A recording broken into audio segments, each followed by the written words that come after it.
The car had been brought to the workshop for a routine checkup. It was parked in the garage along with other vehicles. The workers had finished their shift and decided to go out for a tea break at night. They locked the garage and left. As soon as they were gone, something strange happened. The car that had been brought in for repairs started to make a humming noise. It lifted off the ground and floated in the air. It hovered above the other cars, as if it had a mind of its own.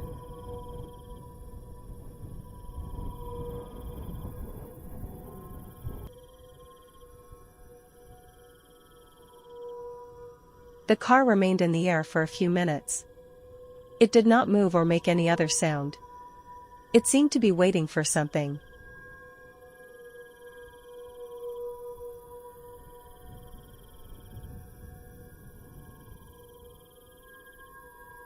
Meanwhile, the workers were enjoying their tea at a nearby stall. They chatted and laughed, unaware of the bizarre scene in the garage. They finished their tea and headed back to the workshop.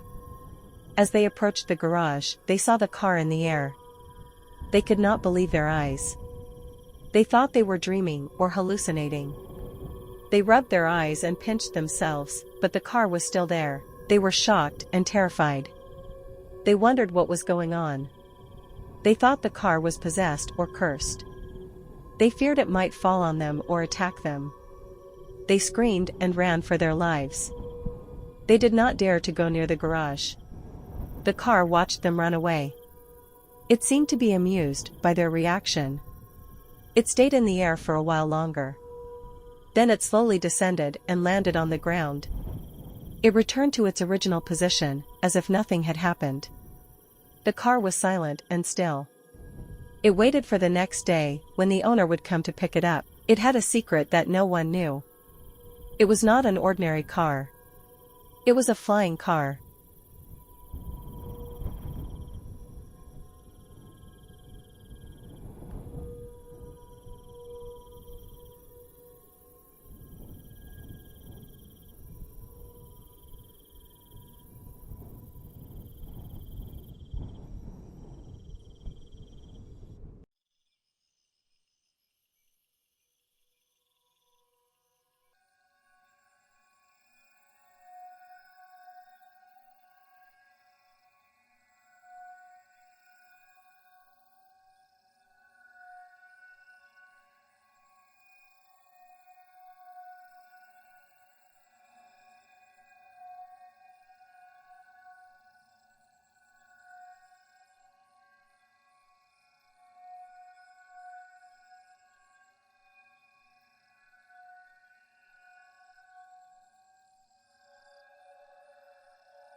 The car had been brought to the workshop for a major repair. It had a dent on the side and a broken headlight. It was parked in the corner of the garage, away from the other vehicles. The workers had worked hard to fix it, but they still had some finishing touches to do. They decided to take a break and go out for a tea at night. They locked the garage and left. As soon as they were gone, something eerie happened. The car that had been brought in for repairs started to shake and rattle. It lifted off the ground and floated in the air.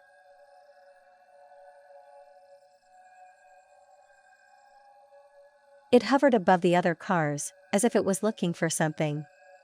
The car remained in the air for a few minutes. It did not make any noise, except for the occasional honk. It seemed to be restless and agitated. Meanwhile, the workers were enjoying their tea at a nearby stall. They chatted and laughed, unaware of the spooky scene in the garage. They finished their tea and headed back to the workshop. As they approached the garage, they saw the car in the air. They could not believe their eyes. They thought they were seeing things or having a nightmare. They rubbed their eyes and pinched themselves, but the car was still there. They were shocked and terrified. They realized that the car was possessed by a ghost or a spirit. They remembered that the car had been involved in a fatal accident, and that the owner had died in it. They wondered if the ghost was the owner, or someone else. They feared it might harm them or haunt them. They screamed and ran for their lives. They did not dare to go near the garage. The car watched them run away. It seemed to be angry and frustrated. It stayed in the air for a while longer. Then it slowly descended and landed on the ground. It returned to its original position, as if nothing had happened. The car was silent and still. It waited for the next day, when the owner's family would come to claim it. It had a secret that no one knew. It was not an ordinary car. It was a haunted car.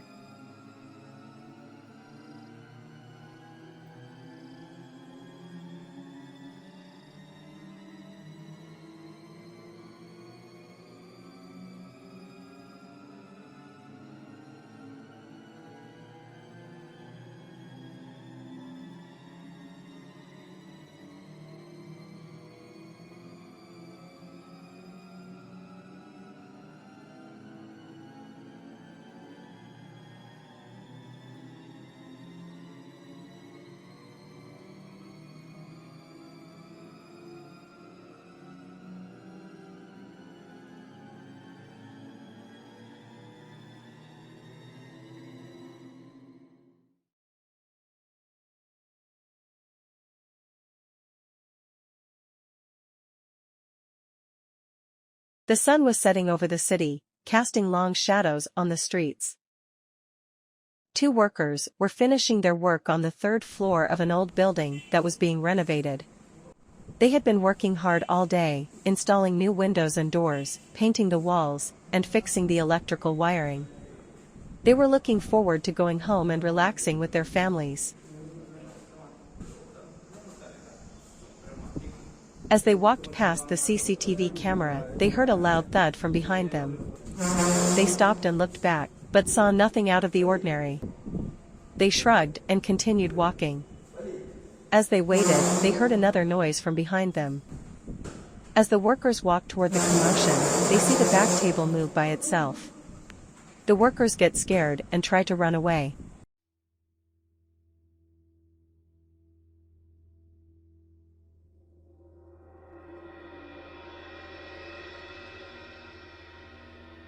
They felt a chill run down their spines. They decided to ignore the noise and get out of there as soon as possible. They stepped into the elevator and pressed the ground floor button. The elevator doors closed, and they breathed a sigh of relief. They thought they were safe. But they were wrong. As the elevator descended, they heard a loud crash from above. They looked up and saw the ceiling collapse, revealing a dark hole. They screamed as they saw a large, shadowy figure emerge from the hole and grab the elevator cable. The figure had glowing red eyes, sharp teeth, and long claws. It looked like a demon. The figure pulled the cable with a tremendous force, causing the elevator to jerk and shake. Raj and Ollie held on to the railing, terrified. They felt the elevator drop rapidly, as if it was in free fall. They heard the figure roar, and saw sparks fly from the cable. They knew they were doomed. They closed their eyes and prayed, hoping for a miracle. But it never came. The elevator hit the ground with a loud bang, crushing them to death. The figure let go of the cable and crawled back into the hole. It disappeared into the darkness, leaving behind a trail of blood and destruction. The CCTV camera on the third floor recorded everything, but no one ever saw the footage. The building was declared unsafe and abandoned, and the workers' families never found out what happened to them.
The night was dark and cold.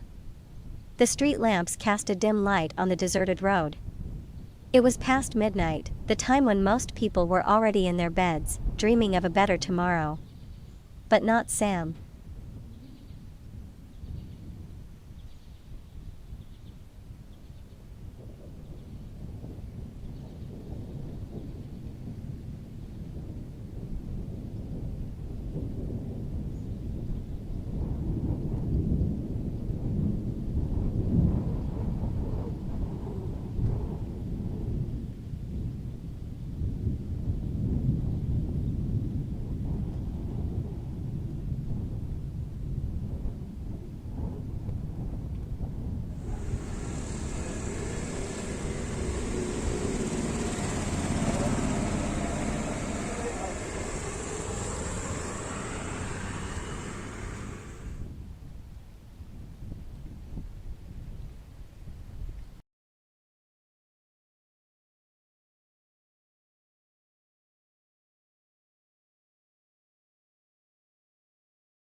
He was walking alone, his footsteps echoing in the silence.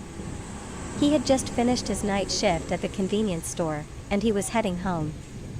He had no car, no bike, no friends. He had nothing but his backpack and his phone. He checked his phone for the time.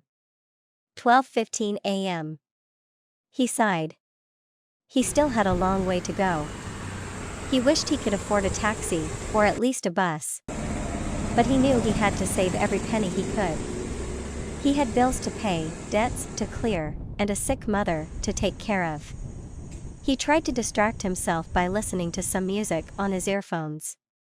He scrolled through his playlist, looking for something upbeat and cheerful. He settled on a pop song that he liked. He hummed along, trying to forget his troubles. He didn't notice the shadow that followed him from behind. He didn't hear the faint whisper that called his name. He didn't feel the cold hand that reached for his shoulder. He only realized something was wrong when he felt a sudden jolt of pain in his back. He gasped, dropping his phone and his backpack.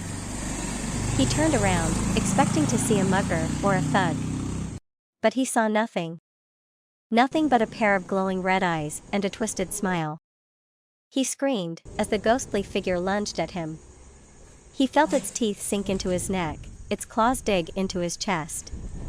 He felt his blood drain from his body, his life fade from his eyes. He collapsed to the ground, his scream dying in his throat. A few meters away, another person was walking on the same road. He was a delivery man, who had just finished his last order. He was on his way to his bike, when he heard a scream. He looked up, and saw a young man lying on the ground, motionless. He saw a dark shape hovering over him, laughing maniacally. He felt a surge of fear and courage. He ran towards the scene, hoping to help the young man. He shouted, "Hey, you! Get away from him!" The ghost turned its head, and saw the delivery man. It snarled, and flew towards him. It was ready to claim another victim. But it was too late. The delivery man had already reached the young man's side. He picked up his backpack and swung it at the ghost. He hit it with all his strength, sending it flying back.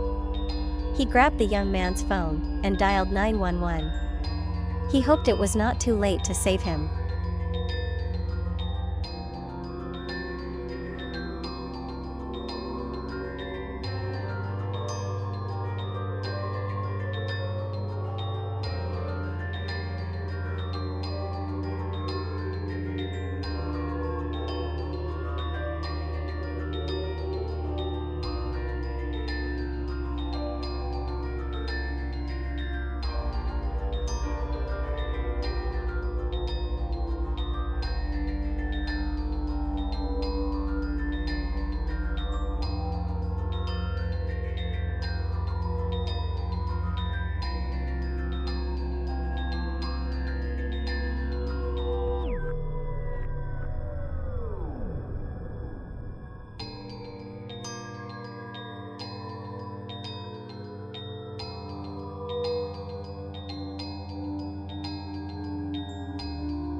Here we go.